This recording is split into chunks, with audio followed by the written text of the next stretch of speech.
تو صلیبیوں نے سوڈانیوں کے ساتھ خفیہ معاہدہ کر کے سمندر کی طرف سے مصر پر حملہ کیا۔ تو سلطان ایوبی نے نور الدین زنگی سے کمک مانگی۔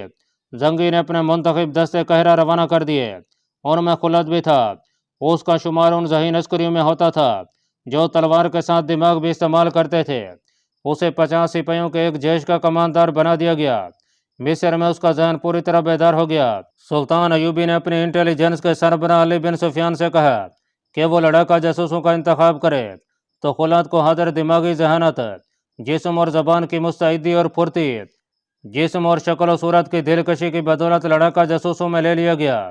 اسے کمانڈو اور گوریلا قسم کے شاپ خون مرنے کے لیے چند بار بھیجا گیا تھا، لیکن جاسوسی کے لیے ملک سے باہر نہ بھیجا گیا۔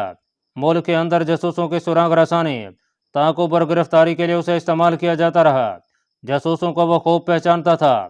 اب 1174 میں جب سلطان ایوبی نور الدین زنگی کی وفات کے بعد 700 سوار لے کر دمشق پر قبضہ کرنے اور الملک الصالح کی معزولی کی مہم پر روانہ ہوا، تو اس نے اپنے جاسوسوں کو پہلے ہی دمشق بھیج دیا تھا، جو مختلف بحروب دھار کر دمشق میں داخل ہوئے اور پھیل گئے تھے۔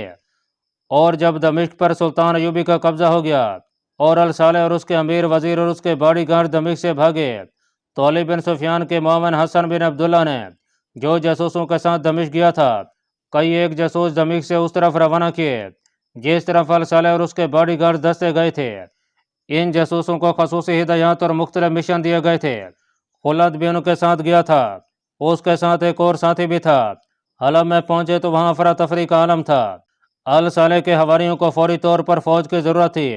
انہیں خطرہ تھا کہ سلطان ایوبی ان کا تعاقب کرے گا اور حملہ کرے گا۔ اس صورتحال میں انہیں جیسا کیسا سپاہی ملا انہوں نے رکھ لیا۔ خلد اور اس کے ساتھی نے اپنے آپ کو اس کی فوج کے سپاہی ظاہر کیا جو دمشق سے بھاگ گئے تھے۔ کمانڈروں میں کسی کو ہوش نہیں تھی کہ چھان بین کرتے کہ کوئی مشکوک افراد فوج میں نہ آ گئے ہوں۔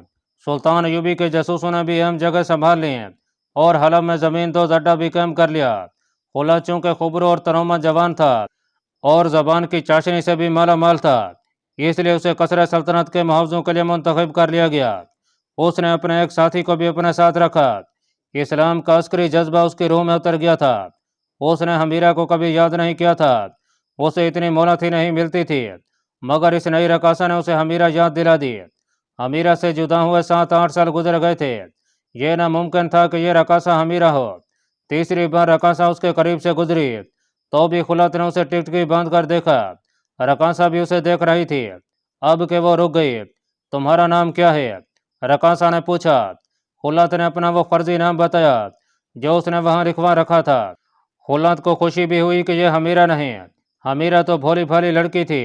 اسی شام حال میں ضیافت تھی۔ ریمانڈ کے جاسوسوں کا کمانڈر 3-4 روز پہلے آیا تھا۔ اس کا نام ونڈسر تھا۔ یہ ضیافت اسی کے اعزاز میں دی جا رہی تھی۔ خلد نے معلوم کر لیا تھا کہ یہ جاسوسی کا ماہر ہے اور جاسوسی کے نظام کو بہتر بنانے کے لیے آیا ہے۔ شام کا اندھیرا گہرا ہو گیا تھا۔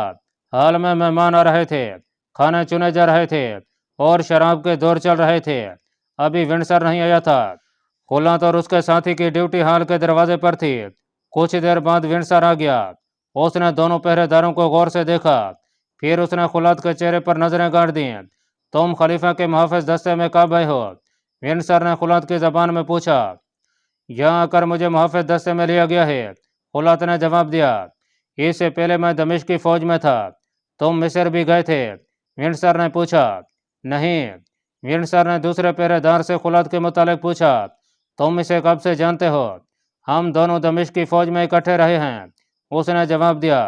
ایک دوسرے کو اچھی طرح جانتے ہیں اور میں شاید تم دونوں کو اچھی طرح جانتا ہوں۔ ونڈسر نے مسکرا کر کہا، ذرا میرے ساتھ ہو۔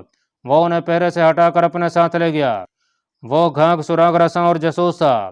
یہاں پہنچتے ہی اس نے باڈی گارڈز کی خفیہ چھان بین شروع کر دی تھی۔ خلد کو دیکھتے ہی اسے کچھ یاد آ گیا تھا اور اس نے جب اس کے ساتھی کو دیکھا تو اس کا شک پکا ہو گیا۔ شک غلط بھی نہیں تھا۔ خلد اور اس کا ساتھی 3-4 سال پہلے انٹیلیجنس میں تھے اور وہ اکٹھے رہتے تھے۔ ان کی جوڑی پکی ہو گئی تھی۔ ونڈسر انہیں اپنے کمرے میں لے گیا جو اسی عمارت میں بڑے ہال سے تھوڑی ہی دور تھا۔ کمرے میں لے جا کر اس نے مشعل کی روشنی میں دونوں کو ایک بار پھر غور سے دیکھا۔ اگر تم مجھے یقین دلا دو کہ تم یہاں کے وفادار ہو اور صلاح الدین ایوبی کو اپنا دشمن سمجھتے ہو تو میں تمہیں چھوڑوں گا ہی نہیں۔ بلکہ ایسے کام پر لگاؤں گا جہاں عیش کرو گے۔ ونڈسر نے کہا، جھوٹ نہ بولنا ورنہ پچھتاؤ گے، ہم یہیں کے وفادار ہیں۔ خلت نے کہا، تم نے وفاداری کب سے بدلی ہے؟ ونڈسر نے پوچھا، اور کیوں بدلی ہے؟ خدا اور رسول کے بعد خلیفہ کا رتبہ ہے۔ خلت نے کہا، صلاح الدین ایوبی کا کوئی رتبہ نہیں۔ مصر کب سے آئے ہو؟ ونڈسر نے پوچھا، اور جواب کا انتظار کیے بغیر کہا، تم شاید مجھے نہیں جانتے، میں بھی تمہاری طرح جاسوس ہوں۔ نام شاید بھول جاؤں، چہرے بھولا نہیں کرتا۔ علی بن سفیان کہاں ہے؟ مصر میں یا دمشق میں؟ ہم اسے نہیں جانتے۔ خلت کے ساتھی نے جواب دیا، ہم سیدھے سادے سپاہی ہیں۔ ونڈسر نے دروازے میں جا کر دیکھا اور کسی ملازم کو آواز دی۔ ملازم آیا تو اس نے کسی لڑکی کا نام لے کر ملازم سے کہا کہ اسے بلا لو۔ وہ لڑکی قریب ہی کسی کمرے میں تھی۔ ذرا سی دیر میں ایک لڑکی آ گئی۔ خلت کو معلوم تھا کہ یہ سلیبی لڑکی ہے۔ اس کے ساتھ نئی رقاصہ تھی جسے دیکھ کر خلت کو حمیرہ یاد آ جایا کرتی تھی۔ ونڈسر نے سلیبی لڑکی سے کہا، میں نے تمہیں کسی اور کام کے لیے بلایا ہے۔ دونوں پہرے داروں کی طرف اشارہ کر کے اس نے لڑکی سے کہا، ان دونوں چہروں کو دیکھو، شاید تمہیں کچھ یاد آ جائے۔ لڑکی نے دونوں کو بڑی غور سے دیکھا، ماتھے پر شکن ڈال کر سوچا، پھر دیکھا اور اس کے ہونٹوں پر مسکراہٹ آ گئی۔ اس نے خلت اور اس کے ساتھی سے پوچھا، تم کس وقت ہوش میں آئے تھے؟ دونوں نے ایک دوسرے کی طرف دیکھا، پھر لڑکی کو دیکھا۔ خلت حاضر دماغ تھا، وہ جان گیا کہ انہیں پہچان لیا گیا ہے۔ وہ بچنے کے طریقے سوچنے لگا۔ یہ اب عقل اور ہوش کا کھیل تھا۔ اس نے بھولا بن کر کہا، میں سمجھ نہیں سکتا کہ پہرے سے ہٹا کر آپ نے ہمارے ساتھ کیوں مذاق شروع کر دیا ہے۔ ہمارے کماندار نے دیکھ لیا تو ہمیں سزا دے گا۔ تم پہرہ دار نہیں ہو۔ ونڈسر نے کہا، تم دونوں کو وہاں کھڑا کرنے کی بجائے بہتر ہے کہ وہاں کوئی بھی کھڑا نہ ہو، وہاں تمہاری کوئی ضرورت نہیں۔ اس نے خلت کے کندھے پر ہاتھ رکھ کر کہا، یہاں آ کر اپنا حلیہ ذرا سا تو بدل لیا ہوتا۔ سلطان صلاح الدین ایوبی اور علی بن سفیان جاسوسی کے ماہر ہیں، لیکن ہم بھی اناڑی نہیں۔ اپنے آپ کو مصیبت میں نہ ڈالو۔ فوراً بتا دو کہ تم دونوں مصر سے آئے ہوئے جاسوس ہو۔ تمہارے ساتھ میری اور اس لڑکی کی ملاقات پہلے بھی ہو چکی ہے۔ تم مجھے نہیں پہچان سکے کیونکہ میں بگڑے ہوئے حلیے میں تھا۔ میں نے تمہیں پہچان لیا ہے کیونکہ تم آج بھی اسی حلیے میں ہو جس میں 2.5 سال پہلے تھے۔ ذرا ذہن پر زور دو۔ مصر کے شمال میں تم دونوں ایک قافلے کے ساتھ چل پڑے تھے کیونکہ تمہیں شک تھا کہ یہ قافلہ مشکوک ہے۔ تم نے ایک قافلے کے ساتھ سفر کیا تھا، ایک رات بھی قافلے کے ساتھ گزاری تھی، مگر تمہاری بدقسمتی کہ جب تمہاری آنکھ کھلی تو تم صحرا میں اکیلے پڑے تھے۔ قافلہ بہت دور نکل گیا تھا۔ ونڈسر نے انہیں یاد دلایا۔ ناظرین، خلت اور اس کا یہی ساتھی جاسوسوں کی سراغ رسانی کی ڈیوٹی پر تھے۔ یہ 2.5-3 سال پہلے کا واقعہ ہے۔ سوڈانیوں کو شکست تو دی جا چکی تھی، لیکن وہ صلیبیوں کی مدد سے مصر پر حملے کی تیاریوں میں مصروف تھے۔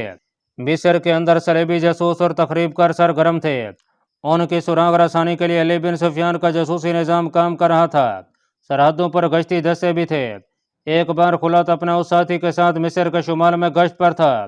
دونوں اونٹوں پر سوار تھے اور دونوں غریب سے صحرائی مسافروں کے بھیس میں تھے۔ انہیں ایک قافلہ جاتا نظر آیا جس میں بہت سے اونٹ اور چاندے گھوڑے تھے۔